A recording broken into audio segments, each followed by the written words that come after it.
మదనపల్లికి వద్దాం. మదనపల్లి ఆ విధంగా ఆయన మీద ఫిర్యాదు చేయడానికి వచ్చిన కొన్ని వందల మందిలో వన్ ఆఫ్ ది బాధితుడు విశ్వనాథ నాయుడు గారు ప్రస్తుతం మనకు ఫోన్ లైన్లో అందుబాటులో ఉన్నారు. విశ్వనాథ్ గారు నమస్తే. Good evening sir. అంటే మీకు డైరెక్ట్గా పెద్దిరెడ్డి రామచంద్రారెడ్డి గారి వల్ల ఇబ్బంది తలెత్తిందండి, ఆయన అనుచరుల వల్ల?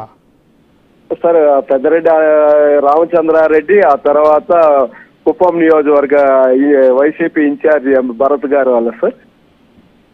ఏ విధంగా అండి? సార్ నేను కుప్పం నియోజకవర్గంలో శాంతిపురం మండల పార్టీ అధ్యక్షుడిగా ఉన్నాను సార్ 3 years నుంచి. ఏ పార్టీకి అండి? Telugu Desam party. Okay.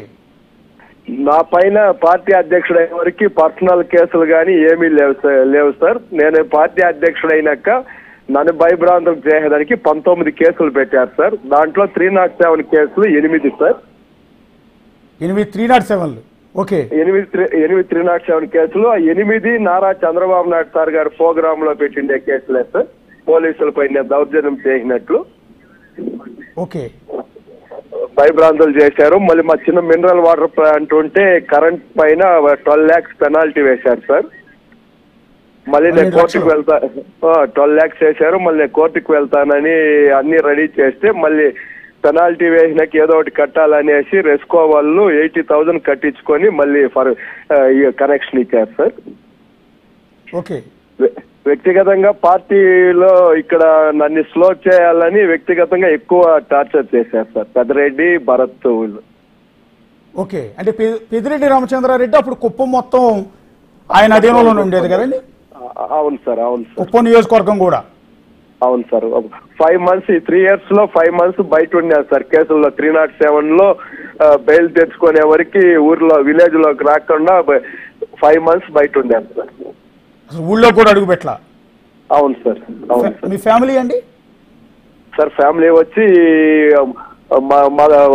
Father, mother, తమ్ముడు ఉన్నాడు సార్. ఉమ్మడి ఫ్యామిలీ సార్. పిల్లోళ్ళు వచ్చి పాప వచ్చి బీటెక్ చదువుకుంటున్నారు, పాప బాబు. ఓకే. వాళ్ళు అక్కడే ఉండేవాళ్ళు, వాళ్ళని కూడా తీసుకెళ్ళిపోయారు మీరు? లేదు సార్, మా వాళ్ళ ఊర్లోనే ఉన్నారు సార్. మీరు వాళ్ళని కూడా చూడటానికి వెళ్ళలేదు? వెళ్ళలేదు సార్. పండుగలకి ఇట్లా వాడికి రాలేదు సార్. ఇక్కడ ఈ కుప్పంలో పెద్దిరెడ్డి అనుచరులు సెందిల్ అనేసి రెస్కో చైర్మన్ గా ఉన్నాడు. వాళ్ళన్నీ కనెక్షన్ కట్ చేయించారు సార్. ఇప్పుడు ఏమైనా న్యాయం జరుగుతుందన్న ఆ భరోసా వచ్చిందండి? ఆ ధైర్యం వచ్చిందా మీకు? ఆ ధైర్యం వచ్చింది సార్. చంద్రబాబు నాయుడు సార్ గారు ముఖ్యమంత్రి అయితేనే మాకు ధైర్యం వచ్చింది సార్. ఇంకా మంచి పరిపాలన ఉంటుంది ఇక్కడ. ఒకప్పట్లో మాకు ఎన్నోసార్లు సార్ చెప్పేవాడు సార్, కుప్పంలో పోలీస్ స్టేషన్లకి ప్రజలు పోకుండా ప్రశాంత వాతావరణంలో జీవించాలనేది ఎప్పుడూ చెప్తూ వచ్చేవాడు సార్. అలాంటిది మేము పోలీస్ స్టేషన్ల పక్క వెనకన్నా ఉండే వాళ్ళకి కూడా వీళ్ళు అలవాటు చేసి పెట్టారు సార్ మాకు పోలీస్ స్టేషన్ల పక్క వెళ్లే విధంగా. ఓకే. ఇప్పుడు మీరు మళ్ళీ స్వేచ్ఛగా మీ ఊళ్ళోకి అడుగు పెట్టారండి? ఉన్నాం సార్. స్వేచ్ఛగా ఊర్లోనే ఉండి అన్ని ప్రజలతో కలిసి వెళ్తున్నాం సార్. అంటే ఇప్పుడు మదనపల్లిలో పెద్దిరెడ్డి బాధితులు ఎవరిని ఉంటే రండి అని పిలవగానే కొన్ని వందల మంది వచ్చారు. అదే విధంగా కుప్పంలో కూడా ఒక పిలుపునిస్తే వందల మందిలో వస్తారు సార్. 100 మంది వస్తారు సార్ పెద్దిరెడ్డి బాధితులు అంటే.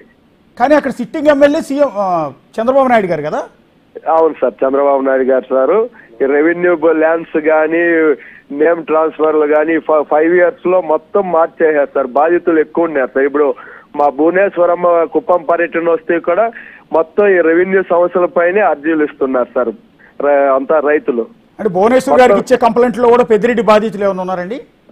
ఉన్నారు సార్. రెవెన్యూ భూములు అన్ని పెద్దిరెడ్డి అనుచరులు రెవెన్యూ ఆఫీసర్లలో మొత్తం చెప్పి నేమ్ ట్రాన్స్ఫర్లు అన్ని చేసి పారేశారు సార్. ఓకే. ఓకే. బాధితులు ఎక్కువ ఉన్నారు సార్. వైసీపీ బాధితులు ముఖ్యంగా పెద్దిరెడ్డి అనుచరుల బాధితులు ఎక్కువ ఉన్నారు సార్. ఓకే.